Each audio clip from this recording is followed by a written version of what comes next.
Uploading.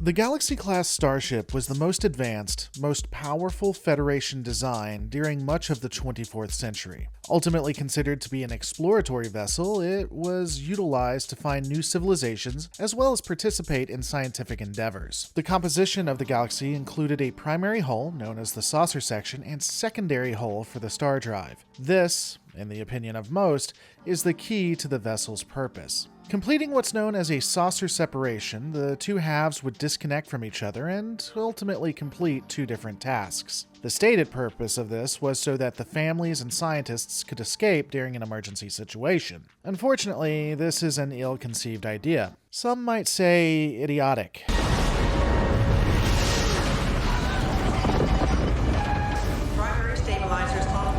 As Galaxy-class starships often found themselves in an emergency situation almost immediately after being disconnected.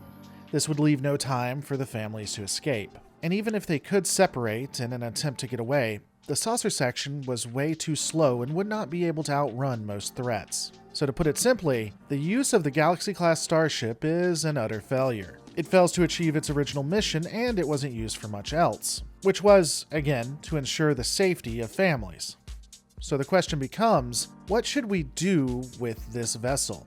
Well, I do think saucer separation is a great idea. It's just that it wasn't appropriately utilized.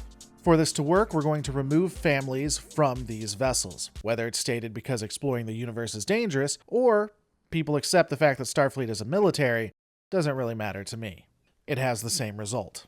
With no families, the starship can finally be used for what it was meant. That is to say, to explore. From dialogue in The Next Generation, we know that this vessel can survive on a crew of roughly 1,000 officers. However, it has a max standing room of upwards of 15,000. That's a lot of space that's not being utilized. In my opinion, we should probably add more officers, say about 4,000. This could comprise 1,000 command staff with diplomatic training, 2,000 scientists and medical personnel, and 1,000 security and tactical personnel.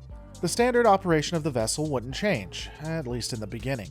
Galaxy-class starships would be dispatched to explore new worlds and find new civilizations. However, when a vessel would come upon a scientific phenomena, or was about to engage in diplomatic negotiations, this is where we would utilize the saucer separation, but it would depend on what's going on. As an example, when conducting a scientific study, it might make sense for half of the command staff with most of the scientific staff to stay on the saucer section. We would then separate, allowing the star drive to stay back, and for the saucer to get closer to conduct whatever surveys they wanted to conduct. This would allow the star drive to stay back and protect the saucer while it's solely focused on scientific endeavors. During a diplomatic mission, it would make sense for a saucer separation as well. You would have the command staff, with those who had diplomatic training, leave in the saucer section. This would mean that Starfleet approaches newfound friends in something that wasn't bristling with weapons. However, the star drive would be in the background, able to help should it be necessary.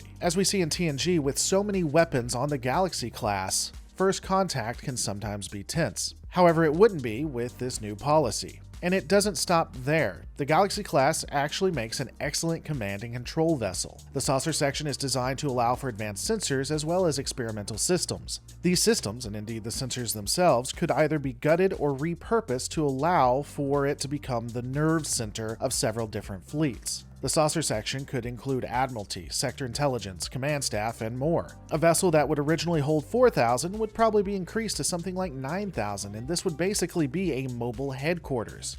The design of the Galaxy class is well done, and it could be used for a myriad of different operations. Which leads us back to the problem, which was, in my opinion, never the design, but simply the way it was used. It was flawed because of the thinking.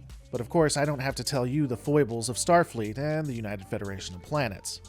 All of these are my opinions, though. What are yours? Let me know in the comments below. Don't forget to rate, subscribe, and I'll see you on the next Lore Reloaded.